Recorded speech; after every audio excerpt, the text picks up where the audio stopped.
got the Atlanta Falcons versus the Los Angeles Chargers. Fantasy football starters for me. I like Matt Ryan. I actually do like Todd Gurley this week. Don't like him every week. I do like him this week. Julio, I saw him come up a little bit lame, although when I checked the injury report, I didn't see anything major on him. I would start him, but I think Calvin Ridley is the start of the week. If you're looking for daily fantasy and like looking for somebody to splurge on, Calvin Ridley this week, I absolutely love against the Chargers. And actually, Hayden Hurst, I think, could get in the end zone. For the Chargers, they'll bounce back. Eckler's a start. Herbert's a start. Keenan Allen's a start. And actually, I do like Mike Williams this week. So if you're looking for kind of that under-the-radar guy, I think he is your guy. Take it away, David. I just want to say, next year, when people are using tight end point-per-game arguments against taking Travis Kelce high in the first round. This is just a precursor, because this next year I'm going to be pitching Travis Kelce as not just a top 5 redraft pick, but potentially a top 3, potentially the number 1 overall pick in redraft. And there are going to be a lot of arguments against, not as much against the top 5, but especially the top 3 in 101 overall redraft. There are going to be a lot of arguments against doing that with Travis Kelce. And one of them is going to be built on value over replacement level. I think it's called DV right. or whatever. Yeah. And they're going to point to, Travis Kelce only scored this many points per game over the tight end 12, which is considered a replacement level starter, the last of the starters, tight end 12. And Dalvin Cook scored this many points over the RB 24. Cook was more. But the RB 24s, you were shuffling these guys. You were getting the good games, the good matchups. Hayden Hurst, he's scoring points per games. But I've got this guy in a couple leagues, and I haven't captured all of those good games. Yeah. I've been rotating 2 tight ends, and almost always it seems like tight ends, you're chasing last week's points.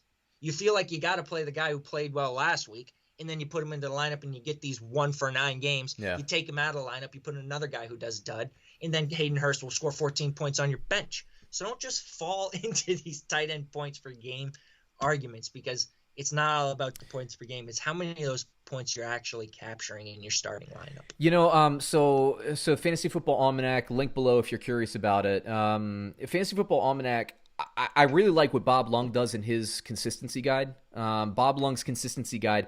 But what I do that's a little bit different, and everybody has their own special sauce. What I do is different is I do the points above replacement.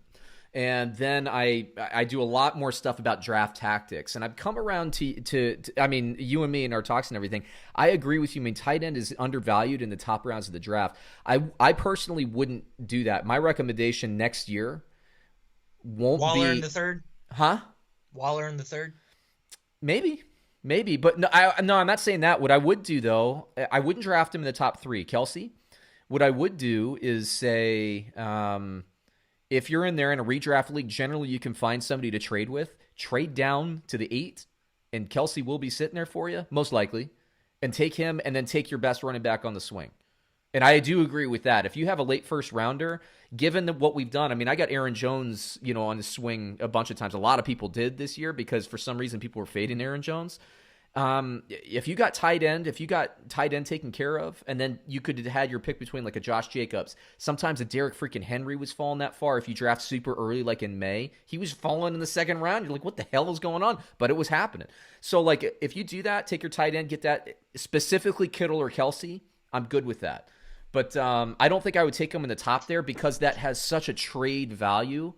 You could trade down and get that earlier second round pick. But I don't argue with the value and the points above replacement and consistency too, which has to be factored in. I mean, Kelce's a monster. Yeah, and that's fair. And this kind of conversation we'll get into more. We're getting a little ahead of ourselves. We'll get into it more over the offseason. But I think 8's a little far. People will be ready to take Travis Kelce around 5th, 6th overall. Consensus will be ready to take him there. So if you want him, you can trade down a little bit out of the top 3. I wouldn't trade out too far. And again, shout out to Bob Lung. I don't know if you know this. I write a weekly article for him every week. Yeah, I do a waiver article for him every week. Does a great job with this consistency work. Absolutely worth the subscription. You can find out some players who are performing on a weekly basis, consistently performing that, are just completely flying under the radar. So he does a great job. I do a podcast with him every Tuesday night as well. So make sure you head over to Big Guy Fantasy Sports. Subscribe to Bob Lung as well. He does great work. Yeah. Oh, sorry. That was the end of your point there. He also does a conference. He didn't do it this year for obvious reasons, but the Midwest, I've been there. I'll probably go back next year, assuming it's being had. So it's cool. I like Bob a lot. I mean, we technically, like my book and his book, you'll see him on Amazon. We're always like, two of the top 3 books. And generally he's a top seller one week. I'm a top seller the other week, but I can't say enough. I really do like his approach. And if people, email in and ask me, who I like other books, I think he's, I would say that my book is definitely the best book. And then Bob Long is a close second. I really like Bob's. So there you go. And just one more thing to hit on that, the Midwest Conference. I know we have a lot of casual fans too listening to the podcast, but there are also a lot of people who are involved as fantasy writers who listen to the podcast as well, and who are trying to get into the fantasy sports industry as writers. And I didn't go. I was planning to go to it this year. It was canceled because of the virus, but I will be going next year if it's on. I've heard it's a great networking event. There are a lot of big names who attend the event as well. So if you're looking to get into the industry, look up I believe it's called the Midwest Fantasy Football Expo. Put on by Bob Long. Yeah, and I guess David and I will be there next year. So look for fingers us crossed. As well. Yeah. Fingers crossed. Hopefully everything's on. Let's get to the line for the. Oh wait, were we just talking about Jets? I didn't move it on. Oh, we're talking about the Atlanta Falcons. Yeah. So the line for the Atlanta Falcons is Atlanta's -2.5 versus the LA Chargers. Who you got? I don't like this one either, but Atlanta fired their head coach. LA hasn't done it yet, so they don't have that spark that Atlanta has. Atlanta's been playing decent football since they fired the head coach. If the Chargers had fired Anthony Lynn this morning, or if they fire him tomorrow, I reserve the right to change this pick. Yeah, I think Atlanta wins a close one. That's kind of how I feel about it.